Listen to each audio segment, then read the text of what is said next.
लोगों को भी ये तय करना है कि आने वाला जो चुनाव है, इतने समझदार जिस दिन आप बन जाओगे ना, देश के अंदर आपको मुख्यमंत्री मांगने की जरूरत तो नहीं है।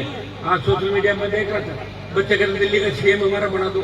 अरे छोड़ो दिल्ली का सीएम, आपके तो 5 मुख्यमंत्री होते थे, देश का प्रधानमंत्री आपका होता था। और देश की कई जातियां ये कहती थी कि आपकी जाति क्या है, वो कहते थे हम चौधरी चरण सिंह की जाति वाले। बुरे लोग ये तो मुझे धन्यवाद दो कि मैं किन परिस्थितियों में लड़ रहा हूं। और मेरा नाम अगर कहीं ले लो सड़क पे देश के अंदर, तो निश्चित रूप से 70% काम तो नाम लेने से हो जाता है। मैं कोई रोबोट और मशीन नहीं हूं, इस बात को भी आपको सोचना होगा।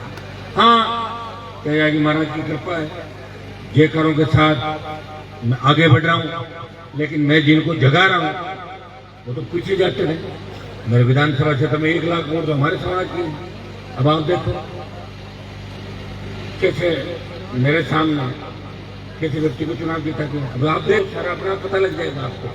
मैं सोच रहा था कि नागौर बड़ा मजबूत है, कि आप चूरू वाले भी बड़ी चिंता करते थे, आप कहते थे अब नागौर वालों का क्या कहना। लेकिन अब आप ये कहते होंगे ना कि बीमारी सब जगह हो गई, सब जगह। ये जो 20% बीमारी है ना, ये 20-25% जो छोड़ के भाग जाता है, और दूसरा तो तैयार बैठा है, आ जाओ 25% मिलाओ, और दूसरे तैयार, और ये आप पड़े नहीं। मैं कोई हारा नहीं, क्यों लोग हार गए, हार कहां गए। जब मैं बीजेपी चुनाव लड़ा तो 58,000 वोट आए थे, और 8-9 चुनाव में हाईएस्ट वोट आए 95,000। जब दोनों पार्टियां मिल गई तब जाके कोई जीत हार हो गई। मेरी जवान जब थोड़ी हुई है, मैं तो लड़ रहा हूँ, कहाँ आ रहा, मैं तो सांसद हूँ। अभी तो है मेरे पास 1 सीट, जब मैं 1 सीट भी नहीं गई तब लगेगा हनुमान बेनीवाल है, तो जिंदा हूँ, मैं जीता हूँ। अभी तो नई तैयारी आपको करनी है, और क्योंकि मैं अकेला लड़ रहा हूँ। देखो, आजादी की जो लड़ाई है ना, कोई बड़ी बात नहीं, मुझे कुछ भी नहीं मिला। ये भी हो सकता है कि मैं लड़ता लड़ता उम्र निकल जाए, मैं सबको थोड़ी समझा सकता हूँ। अभी 30-40% तो जब तेजाजी महाराज से नहीं संभले, जब सारी चीजें और आ गई, कितने हमारे धर्मात्मा आए धरती पे, कितने लोग आए, हमारे लोगों को समझाना बड़ा टेढ़ा काम है। ये तो नौजवान तुम मेरे साथ हो, मेरे पे तेजाजी कृपा है, रात और दिन भागता हूँ, लेकिन फिर भी प्रयास में कोई कमी मैंने कभी नहीं छोड़ी। और आप लोग उतना ही प्यार लगातार कर रहे हो। ऐसा नहीं है मैं किसी पार्टी का विरोधी हूँ, मैं कोई पार्टियों का विरोधी नहीं हूँ। मेरी कौम के लोग, किसान, दलित, शोषित, कांग्रेस बीजेपी के अंदर अगर बैठे हैं और वो मजबूत है, अपने लोगों के काम आ रहे हैं, तो मैं कभी उनको कमजोर करने की कोशिश नहीं करता। लेकिन झूठी ठगी जो कर रहे हैं, जो बात तो करेंगे कौम की और रात को बैठेंगे व्यापारियों के साथ, बात करेंगे कौम की, काम करेंगे जमीनों को कब्जे करने का, ऐसे लोगों का हनुमान बेनीवाल इसके खिलाफ है कि ये वो कौम है जिसने दिल्ली को जीता, दिल्ली पर राज किया, जो कभी झुकी नहीं, रुकी नहीं, जिस कौम का पूरा इतिहास नहीं लिखा गया। अगर इतिहास लिखा होता तो वर्ल्ड में एक ही कौम का इतिहास होता, जिस कौम से मैं आता हूं, लेकिन इतिहासकारों ने हमारा नाम ही नहीं लिखा। तो महाराज सूरजमल जी को छोड़ दें, तो कौन सा नाम लिखा? क्या हमने लड़ाई लड़ी नहीं? हमने किसी धर्म का विरोध नहीं किया, किसी जाति का विरोध नहीं किया। हाँ, व्यवस्था अगर ठीक नहीं है और अन्याय हो रहा है तो 1 मिनट के अंदर बोलते हैं। मुझे आपने संघर्ष करते हुए देखा है, और आपको मेरे पे भरोसा भी है, और आपको तकलीफ भी होती है। जब मैं तकलीफ में होता हूँ तो देश के प्रत्येक किसान के बेटे को तकलीफ होती है। और मेरे में जातिवाद नहीं है, तमाम जातियों की बात करता हूँ। दूसरी जातियां हमारी कितनी बात करती है वो भी आप भाषण देते हो, हमें बताओ निकाल कर कितनी बात करते हम ही है। टोल मुक्त राजस्थान, क्या हमारा टोल मुक्त होगा? क्या सबका नहीं होगा? कर्ज मुक्त किसान, कौन सा किसान? कर्जा सबका माफ कर दो और वोट कांग्रेस बीजेपी को डाल दो, तो कौन जातिवाद करे? अरे भैया, देश के अंदर जब किसानों का आंदोलन चला था तो कायदे से जो खेती करता है वो किसान है, तमाम लोगों को हमारे साथ आना चाहिए था, नहीं आए। ये तो ईश्वर की कृपा थी कि पंजाब, हरियाणा, यूपी, राजस्थान, मोदी जी इतने डर गए कि डरे मोदी ने तीनों कृषि बिल वापस ले लिया। नहीं लिए, आपका मान सम्मान रह गया पूरे देश के अंदर। अगर नहीं होता तो क्या करें? सरकार के पास हजारों तरह की बात होती है, और लोग कितना जल्दी भूलते हैं। वो मैं उदाहरण आपको बता दूं कि वसुंधरा जी ने 80 गुजरों को मारा गोलियों से, कितना, और आज भी गुजर वसुंधरा जी का सम्मान करते हैं। आप तो भूल जाते हो ना बात को, तो याद नहीं रखते। रात खाए खाए और सुबह खाए, याद रहेंगे दूजो खाए। अभी कुंभ के अंदर इतनी बड़ी घटना हुई, याद है क्या? दूसरी का इंतजार करेंगे, अगली टिकट हुई घटना है। वैसे भजन लाल जी चले गए, आपको कोई दिक्कत वाली बात नहीं है ना। बजरी के खेल में कौन लोग थे? रोजगार, किसान कर्ज माफी, पीने का पानी, सिंचाई का पानी, इन तमाम मुद्दों को लेकर बड़े आंदोलन राजस्थान के अंदर करेंगे। और राष्ट्रीय लोकतांत्रिक पार्टी बड़े आंदोलन, बड़ी रैलियां, और जयपुर, दिल्ली, अग्निवीर के खिलाफ भी बड़े आंदोलन राजस्थान से शुरुआत हम करेंगे। तो नौजवानों के आंदोलन का नेतृत्व इस बार राजस्थान करेगा। अग्निवीर को समाप्त करवाने के लिए दिल्ली की ओर कूच करेंगे, दिल्ली को घेरेंगे और देश की सरकार को मजबूर करेंगे कि सेना के सम्मान को पुनः लौटाए।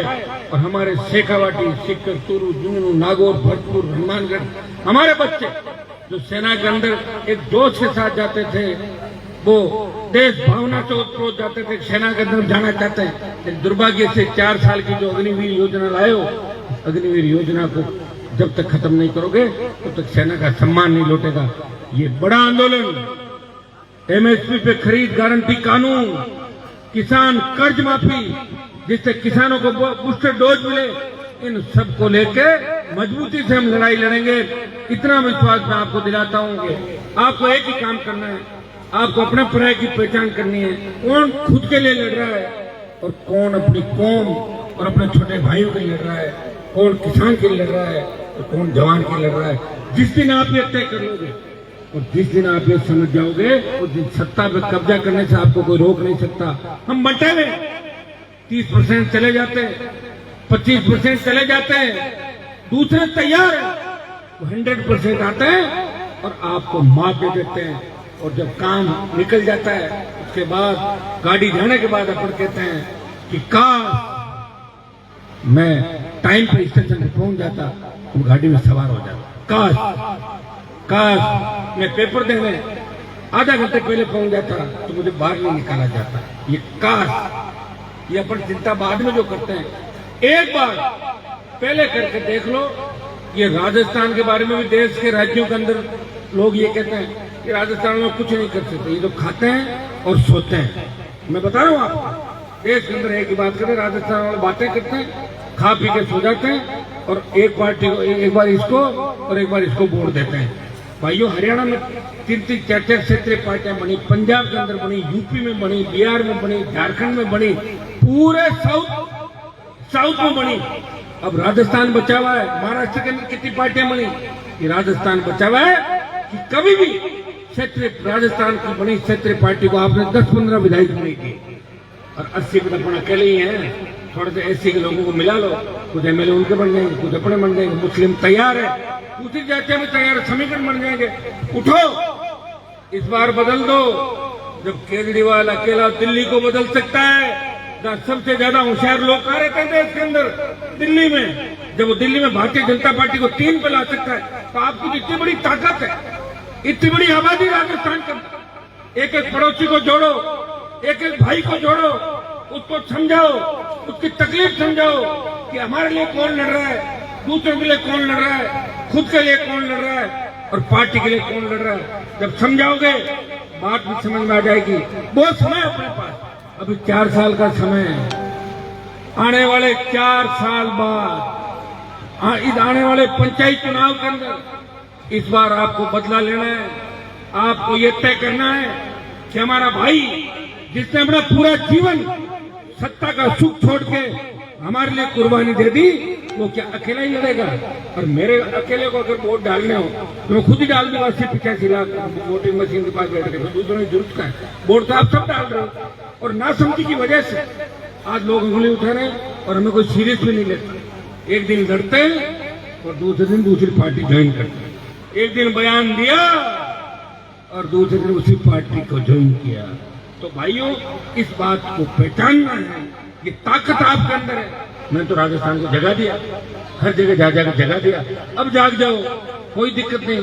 5 साल लेट ही तो है, 28 में सत्ता पे कब्जा कर लो, रोने से कोई राहत नहीं देगा, भूल जाओ। और कांग्रेस पार्टी के अंदर जो घूम रहे हैं लोग कि मुख्यमंत्री के दावेदार हैं, वो मुख्यमंत्री के दावेदार नहीं है। क्योंकि उनके दामन दागदार है, वो किसी भी वक्त जेल जा सकते हैं। उस खबर सुनने के लिए भी आप तैयार हो, क्योंकि जो गलत करेगा उसको रास्ता जेल की तरफ जाएगा। वो कहीं कहीं ये सारी व्यवस्थाएं, भाई व्यवस्थाओं से बंधे हुए लोग हैं, थोड़ा सा दिमाग लगाओ, राजस्थान ठीक हो जाएगा। आप ये क्यों मान रहे हो कि खियूचर के अंदर आरएलपी कमजोर हो गई? एक बार जब कमजोरी आ जाती है तो वापिस मजबूती भी तो आती है भाई। मैं तो हूं ना, भी मैं तो सांसद हूँ पूरे राजस्थान के बड़े छोटे। अच्छा अब ये बताओ कि मैं अगर एमएलए का इस्तीफा नहीं देता खियूचर में, फिर राजगढ़ जी फिर तो मैं एमएलए ही देता। मैं मेरी पत्नी को या भाई को एमपी बना लेता, बन जाता कि नहीं बन जाता उस समय? कि बने ना, आपके सारे एमपी बन गए। मुझे खियूचर की रखवाली थोड़ी करनी थी, मुझे राजस्थान की रखवाली करनी है। मुझे उसको रोकना था जो कहीं वापस दिल्ली और वापस एडजस्टमेंट करके भाग नहीं गए। इसलिए मेरे बिना वो रुकती नहीं, इसलिए मुझे वह लड़ाई लड़नी थी। हो सकता है घर की लड़ाई के अंदर सब लोग मिलके कई बार ऐसी हो जाती है, लेकिन हम कमजोर नहीं हुए। अब जब हम राजस्थान का हुंकार भरेंगे वापस, तो पूरा देश देखेगा कि राजस्थान से एक नई क्रांति की शुरुआत राजस्थान की धरती से हुई है। तो नौजवानों का आंदोलन राजस्थान की धरती से निकला है, उसका नेतृत्व राजस्थान का नौजवान और राजस्थान के किसान का बेटा करेगा। तेजाजी महाराज के आदर्श हमें स्थापित करने हैं। आप कमजोर नहीं हो, आप ताकतवर हो। आपको अपनी ताकत याद दिलाने आपका भाई आपके बीच आया है। मैं हमेशा आपको लड़ता हुआ मिलूंगा, आपका सम्मान कि देश के अंदर बढ़ता हुआ मिलूंगा। आप देश प्रदेश के किसी भी कोने में अगर जाते हो और आपको लगता है कि कोई व्यक्ति पीड़ित है और उसे न्याय नहीं मिल रहा है, जो व्यक्ति मेरे पास आ जाता है और आप लोग कहते हो न्याय दिलाना है, मैं जाता हूँ और उसको न्याय दिला के उठता हूँ, चाहे उसकी जाति कुछ भी हो।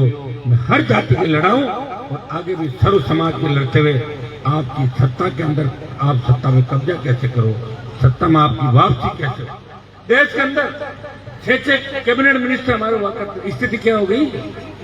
हमारे को एक आध मंत्री बना रहे, उनको खुद को ही नहीं पता उनके पास महकमा कौन था, कौन सी फाइल आएगी, ट्रांसफर का पता नहीं, आता नहीं। तो मेरे भाइयों, कितना कमजोर करने का प्रयास हमारे को किया है, लेकिन हम पूरी ताकत के साथ नए उभरेंगे और पुनः राजस्थान और देश की सत्ता पर कब्जा करेंगे। बहुत बहुत आपको धन्यवाद। मैं आपको विश्वास दिलाता हूँ कि पूरी ताकत के साथ लड़ेंगे और आप इस लड़ाई के अंदर मेरा हमेशा साथ दोगे। किसान कौम का जहाँ पसीना बहेगा वहाँ खून दे के भी हनुमान बेनीवाल इस कौम की रखवाली करेगा, आगे खड़ा मिलेगा, पीठ दिखा के नहीं भागेगा और मेरे भाइयों का सम्मान इस देश के अंदर बढ़ाऊंगा। ये मैं विश्वास आपको दिलाता हूँ।